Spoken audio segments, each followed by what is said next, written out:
Hi, everyone. Welcome back to Handling the Heat, the podcast by restaurantequipment.bid, where we dive into the real stories behind the people powering the food service industry. Today, we're joined by Abe Ng, the founder and CEO of Sushi Maki, a Miami-based sushi brand that's redefined what it means to scale quality, approachable sushi across restaurants, universities, hotels, and even Whole Foods.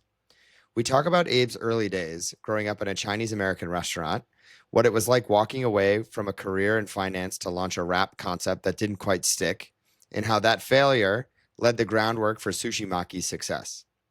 Abe shares what it takes to build operational excellence, win marquee partnerships, and keep sushi fresh in every sense of the word at scale. Stay tuned if you're interested in restaurant growth, wholesale logistics, or what it takes to launch a concept and scale it sustainably.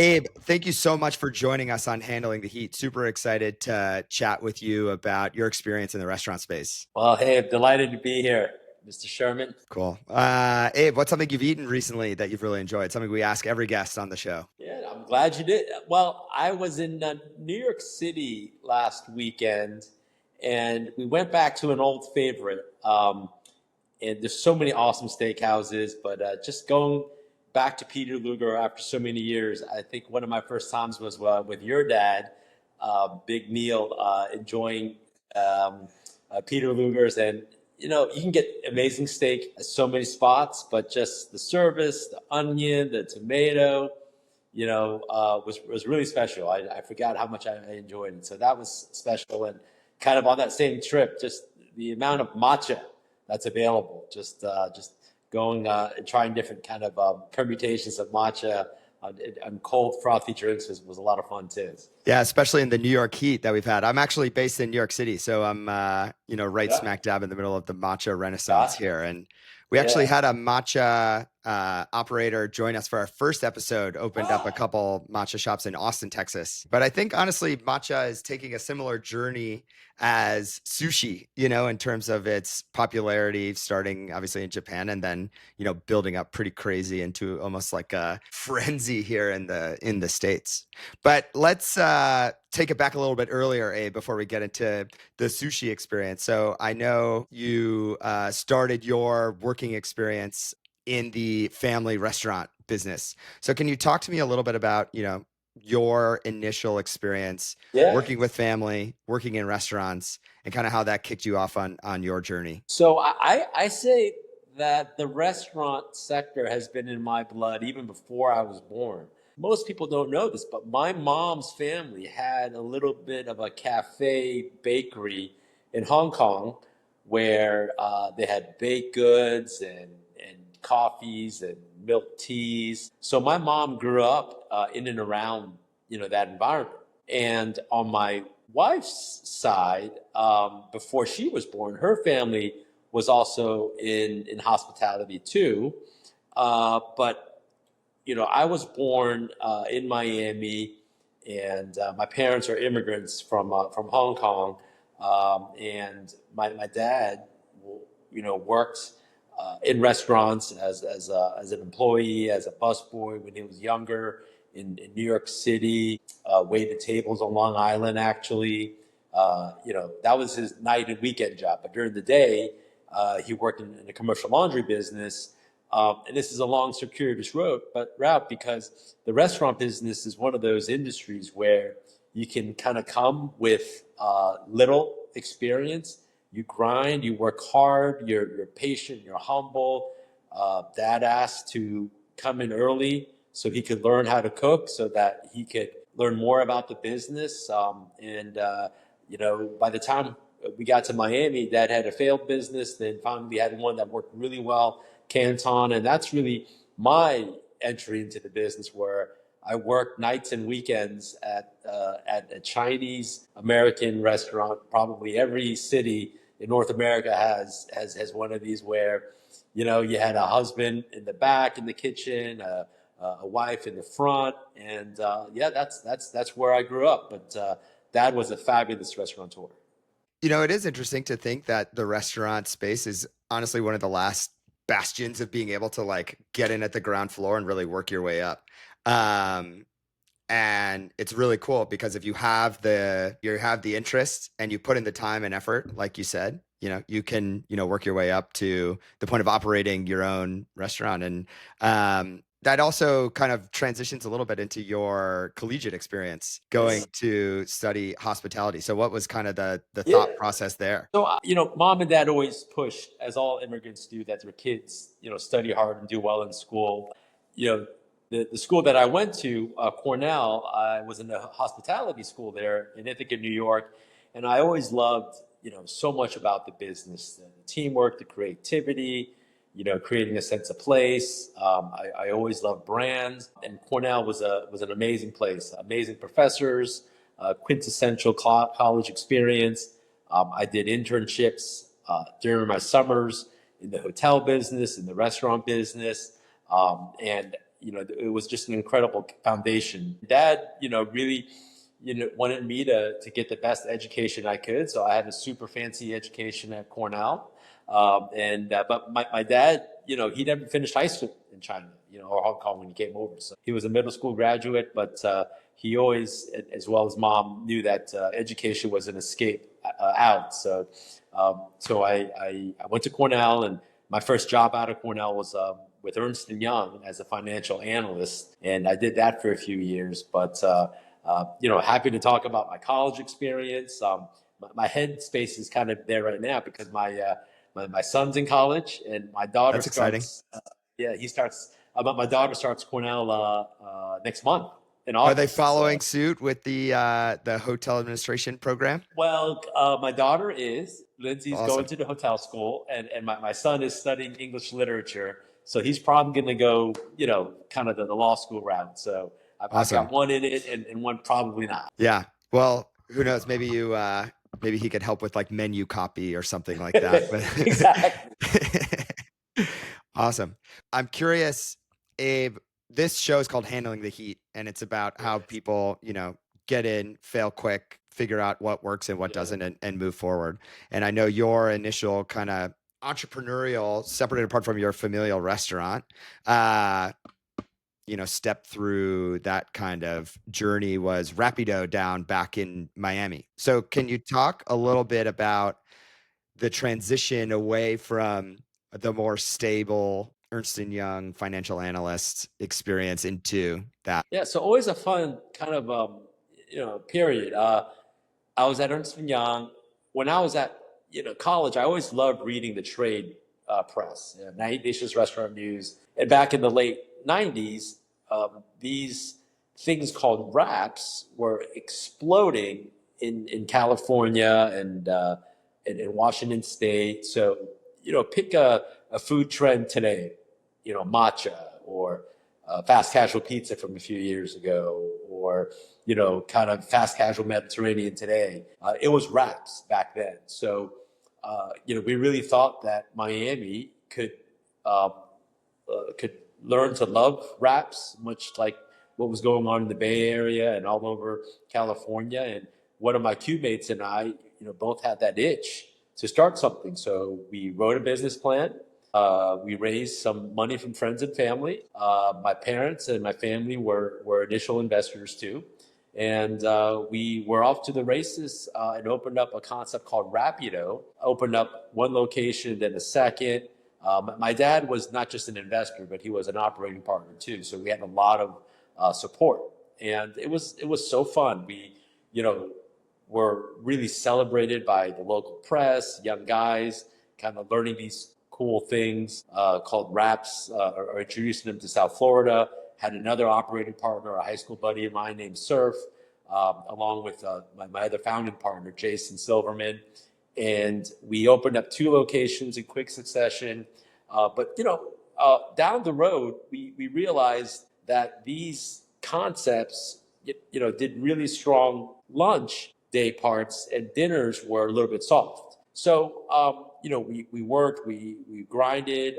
Jason realized that the business wasn't for him in the long run, and we went our separate ways. And anytime there's a business kind of separation, it's tough, it's emotional.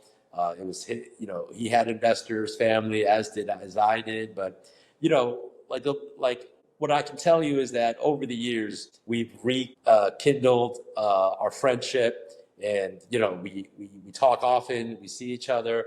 But starting a business with a co-founder when you're young is super, kind of fertile ground for conflict. So, but my other partners and I, we argued, and at the end of the day, we learned that the rap business just didn't have legs, and it just wasn't us. It was everybody. There were rap concepts. Funny enough, one called Rapido in Austin, Texas, too, that also didn't make it. And interestingly, the founder there, I've met him, and he too converted, his concepts to different concepts too. So, anyways, what was going on is we thought that sushi had some legs. We introduced a little bit of sushi at Rapido, and then there's a further and better story about how we came up with the concept. Yeah, so I feel like though it's interesting because when you, especially as mid 20s, late 20s entrepreneur, you kind of have to have a screw loose to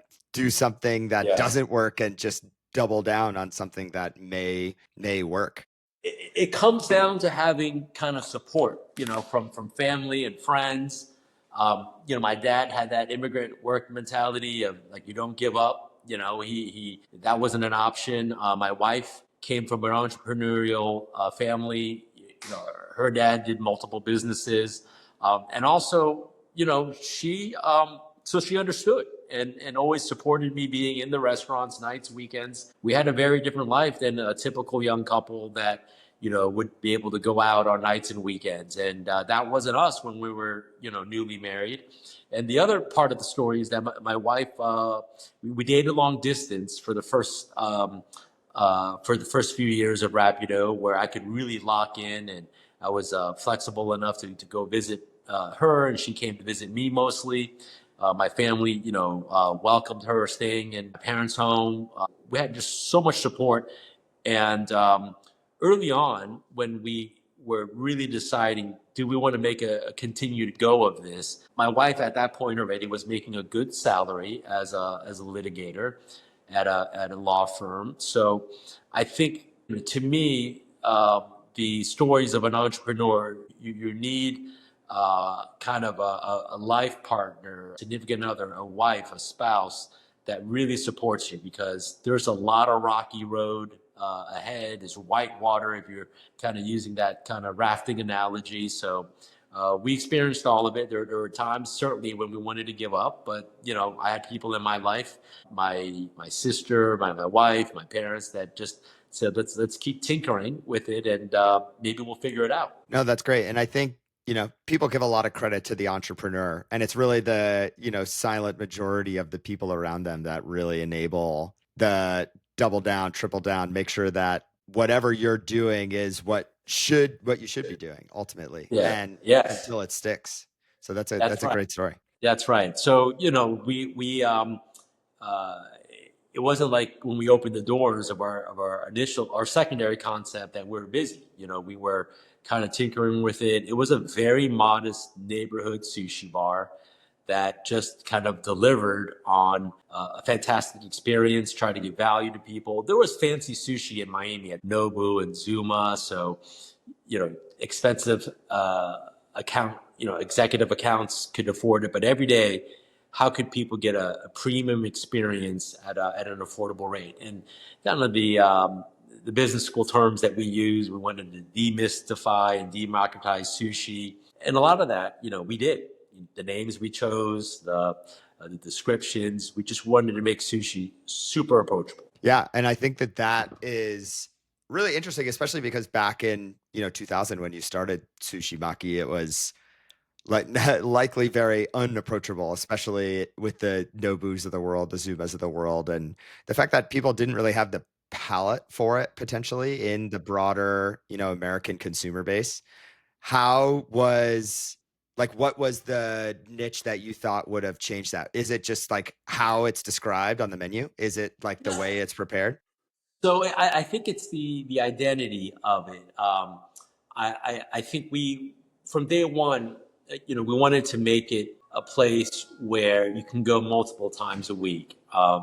And I think there was that fancy sushi where it was special occasion, but we thought there was a world where people could, enjoy it a couple of times a week. And I think, people don't consider sushi to be Japanese food today. And the analogy that I sometimes make is, pizza, Italian roots, but I think people don't consider pizza to be Italian food. They consider it food. And I think there's sushi everywhere. And I don't think people necessarily consider it Japanese. Maybe they consider it an Asian food, but for sure, you see sushi at all sorts of restaurants. And probably in South Florida, our biggest competitors aren't so much other neighborhood sushi bars. They aren't the fancy kind of places that are charging, the $200 omakase. Like, you have Peruvian restaurants that have ceviche and they have sushi on their menu. Excellent sushi. You've got Hillstone American Bar and Grill that has an amazing sushi bar, next to. So we just have so many different competitors on the restaurant side of the equation. Yeah, no, that's really interesting. And I guess the like democratization that you spearheaded has enabled those other competitors to really open up their menu to something like this. Sure, I think we're part of the conversation. It's happening with or without us, but I think right place, right time. And I do think where we really went in deep to providing lots of sushi was our opening of Sushi Maki at the universities down here, U of M, FIU, which is like the University of Florida at Miami. There are some other universities in Fort Lauderdale and in Palm Beach County that we have locations, FAU and Nova. So we have those installations. Probably our most kind of acclaimed partnership is the one we have with Whole Foods Market. We're at 15 different Whole Foods here in the Tri-County area in Southeast Florida. So that, I think, once we started doing business with them, that really gave us kind of a tremendous reach and like an incredible billboard having our sushi at Whole Foods Market. And when we did it from day one, we always wanted to have our brands be front and center. We weren't, we didn't want to be hired help. No, that's huge. And it just adds to, the ethos that is Sushi Maki. But let's take it back a little bit because you don't just go from 1 or 2 Sushi Makis to being in 15 Whole Foods. Yes. I want to talk a little bit about that journey. And I think part of it is, the approachability potentially of the brand, but part of it is the operational excellence that you have to have and the consistency that you have to have, especially if people are coming 2 or 3 times a week, like you said. Yeah. What were the non-negotiables of your Sushi Maki operational experience? So there's 2 parts of the business. One is the Whole Foods partnership, and the other one is wholesale sushi, where we sell ready-to-eat sushi at all the luxury hotels in South Florida, the Ritz-Carltons, the Four Seasons. Oftentimes, that's just white label. It's a B2B. And how we got that business, people ask, is we asked for it.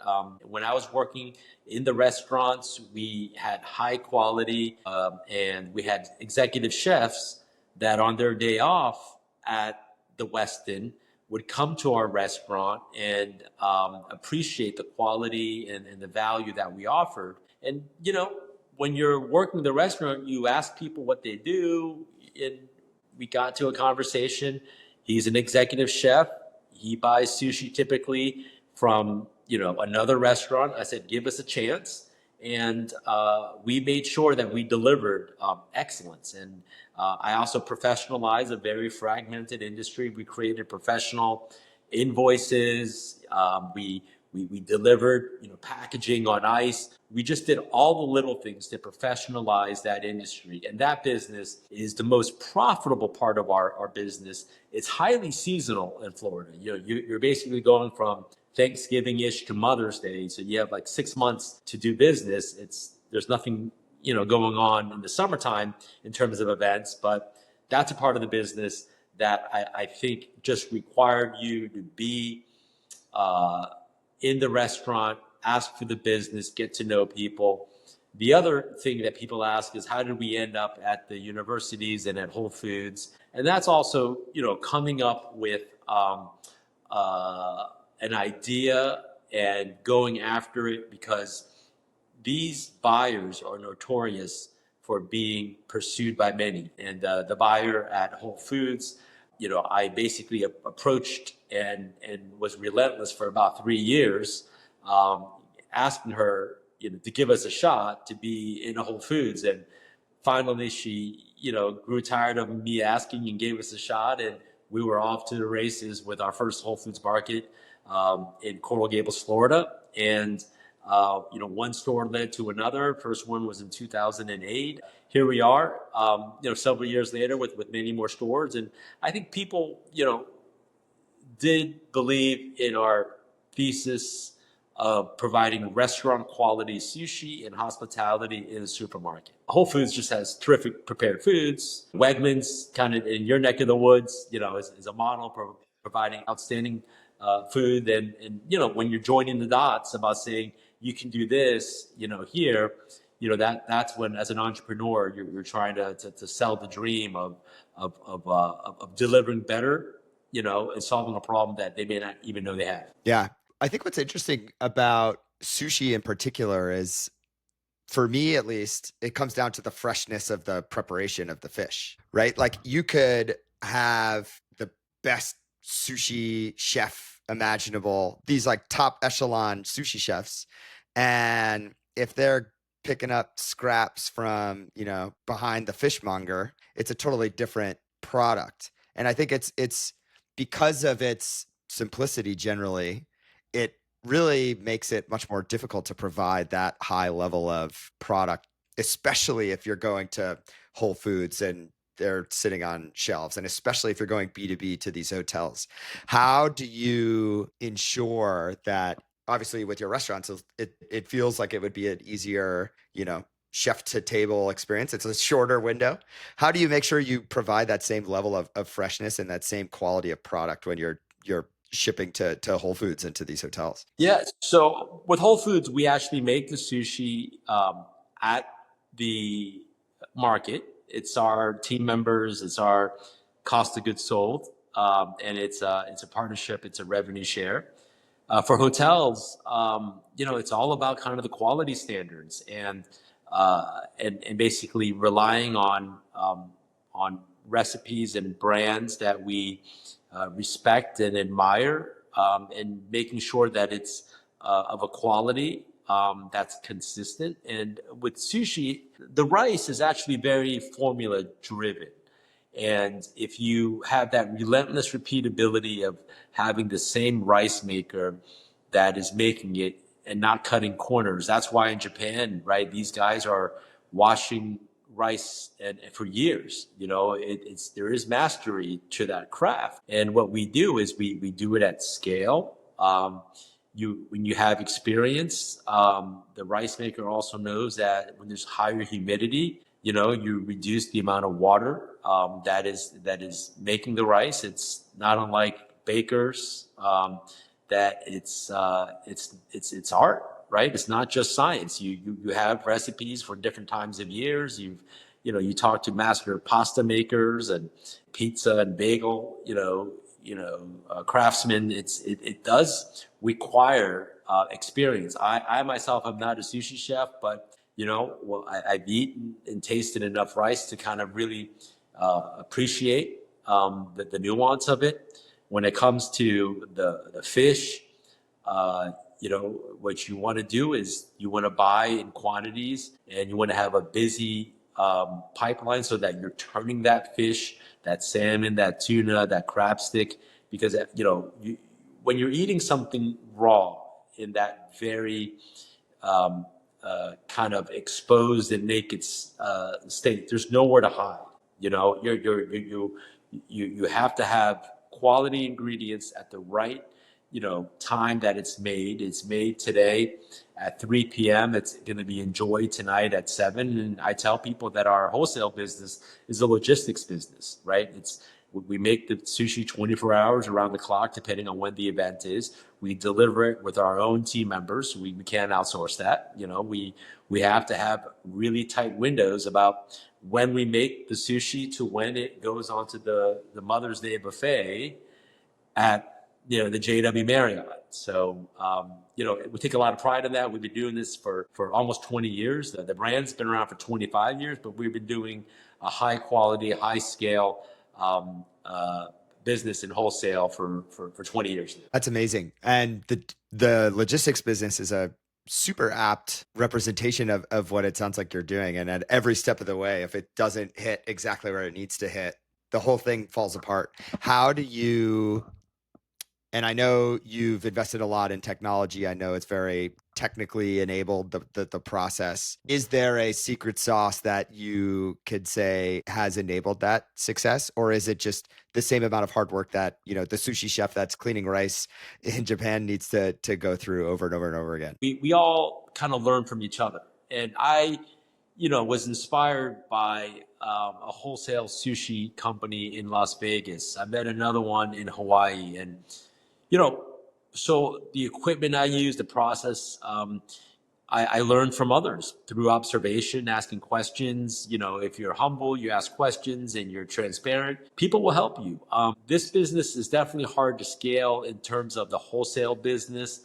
So I've learned a lot from people that are very generous, with their time. And then the other part of it is just kind of trial and error. You make a lot of mistakes. At Miami, is continually to grow as a city. So the logistics are getting more and more complicated in terms of the amount of time it takes to get from one part of town to the other. I tell people Miami's a lot like Los Angeles now, where once you're nestled in certain neighborhoods, you don't cross town as much. Because, we do what we do, we have to understand that and get the sushi to where it needs to get to, both at our Whole Foods, our universities, our own restaurants, and certainly our wholesale clients. So, the job has changed. You're constantly changing your mindset from being kind of artisans with the food, trying to, become, thoughtful industrial engineers with production and logistical experts in getting, the product from point A to point B. So you need a team that is fully integrated, but also has some deep expertise in some certain functional areas. And that's the part of the business that's really changed, where, it goes from, founders and entrepreneurs that wear multiple hats to orchestrating, finding, retaining, and leading a team that has different functional expertise. Yeah, definitely. And I think, finding those people and cultivating them and making sure that they can execute to the same level that you yourself hold yourself to is, I think, critical for that kind of growth. Where do you think, Abe, the further growth happens for Sushi Maki? Where next, now that you've, been in all these different places and have had the success? Because South Florida is growing so fast that there continues to be more kind of dense growth in Whole Foods, for example. I think there's 4 more Whole Foods opening up in this submarket within the next 18 months. And that's not the same, across all markets. It's just the population boom. This was happening. This was accelerated by COVID. There's folks from, your neck of the woods that always have come down. But what's new is the Midwest, the Chicago, the St. Louis. What's very new is people moving from California to South Florida, and I think that, Sushi Maki continues to have lots of opportunity for growth here. I think, what else is ahead for Sushi Maki is, all of our partners, our universities are adding additional capacities and campuses. Vanderbilt's opening up a campus here in Palm Beach County. So we just think that we're super blessed to be in a market that's growing. That's also not to say we don't consider looking at airports, in cities outside of Florida. So we've got a team that's exploring what does Sushi Maki look like if we were to partner with other operators and license. One part of our company that we're super proud of, and probably is, along with Whole Foods, what we're best known for is our multiple installations at Miami International Airport in various locations before and after security. We love that business. Maybe there's an area where Miami brand Sushi Maki can thrive outside. I think what's kind of cool about my city now is we've always imported brands from Europe or from New York. But just being in the city, I don't know if you've experienced Pura Vida. There's Skinny Louie's. There's a burger chain. There's Motec, which is a full service Mediterranean. There's Q, which is a fantastic Asian concept. For being a Miami guy, we are so proud and thrilled to see kind of Miami restaurant brands kind of opening up on the biggest stage, right, on the planet, right, New York City. So I don't see that for Sushi Maki. I think there's wonderful sushi in New York, but I do think maybe there's room for Sushi Maki in other airports. So, that's stuff that we're dreaming with our team, but we have enough kind of growth that's in the pipeline here to certainly keep us focused and excited. No, definitely. And that's super exciting. And I'm actually, my space is right in between the Q and the two Pure Vitas that just opened downtown Manhattan. So What do you think about that? I think it's great. I think the smoothies are really good. Pura Vida, they're a little bit on the pricier side, but they're hefty. You go for breakfast That's and you're good funny. till lunch. So It's like I'm amazed, right, and admire like how beautiful their stores are, how busy they are. it's a slice of Miami right when you walk in every time.